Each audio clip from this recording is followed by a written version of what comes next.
What's up? What's up, my Mind Your Money business folks? It's me yet again with another video on today's market. And just like that, things have turned around in the stock market. Just like that, people. It had been doing bad all week. The Fed's lowered interest rates by 25 basis points. And the market just tanked. The longest losing streak in 50 years, right? So today, the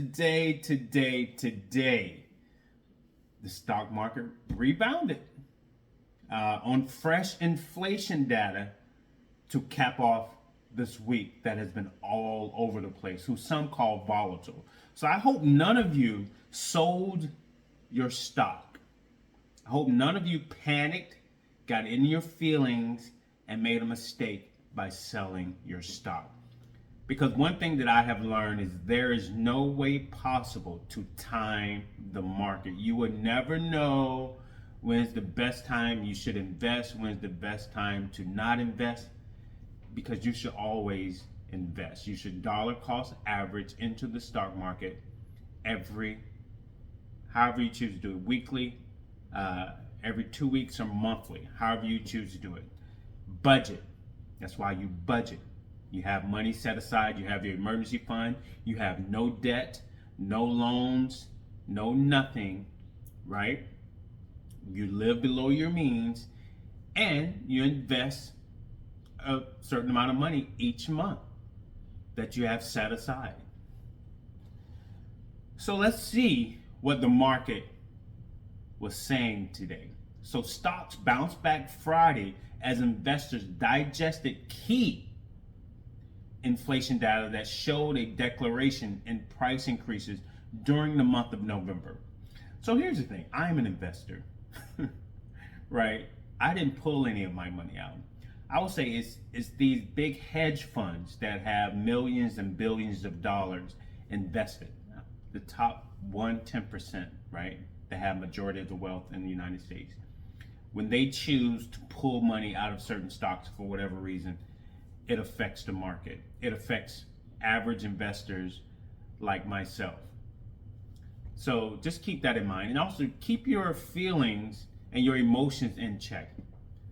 I remember in 2022, when the market was not doing well, I stopped investing money into my portfolio because the market was just looking so bad, and that was the biggest mistake that I could have ever made, because I should have been buying the dip. Stocks were going for a discount. They were below value, but because I wasn't dollar cost averaging into the stock market, I was so into my emotions, I did not invest. And then when things rebounded, I missed out on all the gains leading up until now, right? So just keep your feelings and your emotions in check, because there are a lot of things that you cannot control in the stock market. You know, if these big investors, these hedge fund managers that have billions of dollars, you know, at their disposal, and if they choose to pull money out of the stock based on some data, you know, don't follow suit, especially if you are invested into a good growth stock or the S&P 500, because I've said so many times, the S&P 500 over the last 100 years has brought back over 10% gains on average. And if you don't believe me, do your research. Okay, now it says here, the tech-heavy NASDAQ composite gained 1%, the Dow Jones Industrial Average and added 1.2%, while the S&P 500 rose 1.1%. But the rebound wasn't enough to overcome losses earlier in the week. That is true. All three major gauges finished the week lower. The NASDAQ gave up 1.8%, while the Dow and S&P both shed around 2%. Stocks responded favorably to the press release of the latest reading of the Core Personal Consumption Expenditures CPE index. The data showed price increases decelerated in November on a monthly basis and came in below economists' estimates. So also you need to be aware of these key reports that come out that can affect the market. That keeps you out of your emotions and your feelings, and keeps you from making a big mistake like pulling your money out of the stock market or not investing at all, right? So yeah, and I would say this, even though there were losses this week, I still am in the positive within my portfolio, because I didn't only invest this month. I have been investing all year long. So I still have profit, a lot of profit within my portfolio. So a Fed-induced sell-off earlier in the week left the major averages reeling as the central bank projected fewer rate cuts in 2025 than it had previously forecast. Things are going to be a little shaky next year, I believe, because that means rates may remain higher a lot longer, and because rates are higher, I can see prices increasing, even for homes, consumer goods, food. Like someone was telling me just the other day about how expensive eggs have become in the grocery store. I don't eat eggs, so I don't know how much they cost, but they pretty much told me that the price doubled. And although stocks mostly stabilized on Thursday, the threat of a government shutdown, I received notice, an email from my director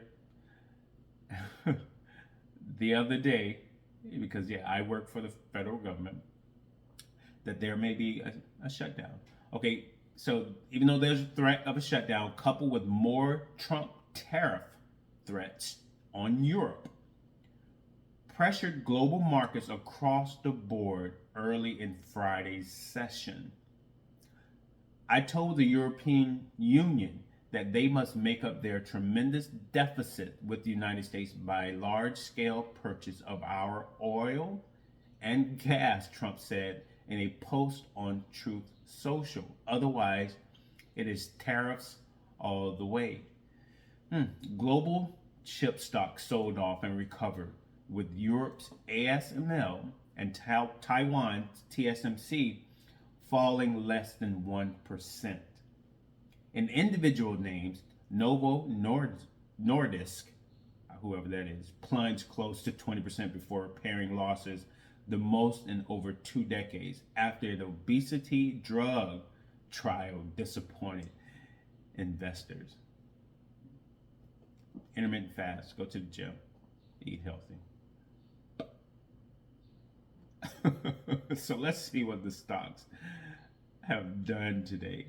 Nvidia gained $4.02 today, closing at $134.70. That is good, because my portfolio today, it looked better. I mean, again, I lost a lot this week, but it was good to see the gains.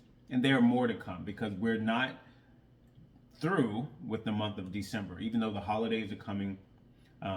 But the stock market will be open a few days next week. SMCI Super Microcomputer gained 35 cents, closing at $31.59. I will take that. Tesla took a hit today after being on such an incline, but they lost $15.11, closing at $421.06. Still not bad, because I didn't expect Tesla to get this high this quickly. So I have a lot of gains in Tesla. I was dollar cost averaging into this stock. And I'm so happy that I did.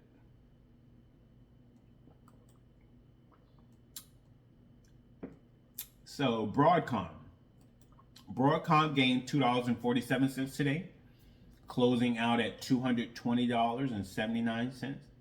I'll take that. Palantir rose $6.34, closing out at $80.55. Palantir year-to-date gains have been 369.2%. 13%, people. Wow. And I believe it has a long way to go. But wow, wow, wow. Those are major gains. Let me see, because Nvidia has taken hits. Year-to-date gains for Nvidia it went from 190, now it's down to 170, 172%. That's still great. So SPLG, my S&P 500 ETF, gained 78 cents today, closing out at $69.73. Year-to-date returns on this ETF is 24.74%, people.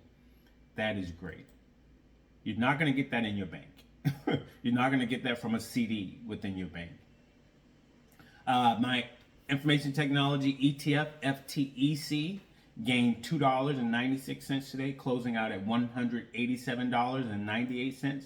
Year-to-date return on this stock is 30.87%. Yeah. Serve Robotics gained $1.25 today, closing out at $14.61. Year-to-date returns on this particular stock is negative 41.56%. Again, that's why you diversify your portfolio. So when you have losses in one place and you have gains in others, it balances each other out. But hopefully, it exceeds, in the positive, like mine have. Apple. What did Apple do today? Apple gained $4.70, closing out at $254.49. Year-to-date returns on Apple are 32.18%. That's great. I think on average, my whole entire portfolio, when I add everything together, I think I've made out over 30% within my portfolio this year. And this is a portfolio that I manage. And at first I was scared.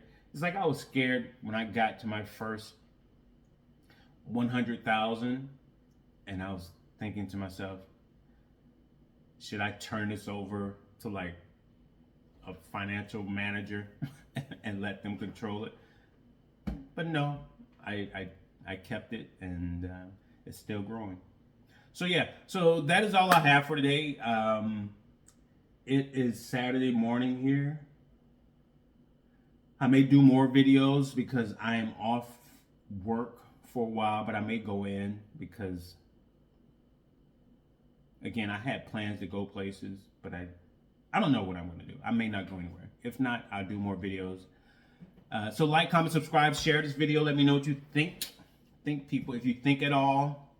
Again, get out of debt, people. Get out of debt. Get out of debt. Get out of debt. Control the thing that you're working so hard for and tell it where to go. Or you're going to continue to wonder where it went or why you don't have enough of it.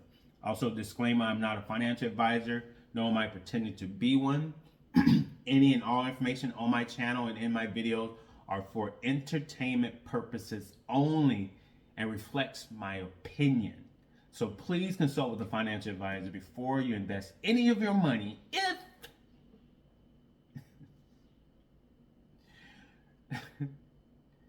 you're not comfortable doing so on your own. All right, so you guys take care. Have a blessed weekend and holidays. Peace.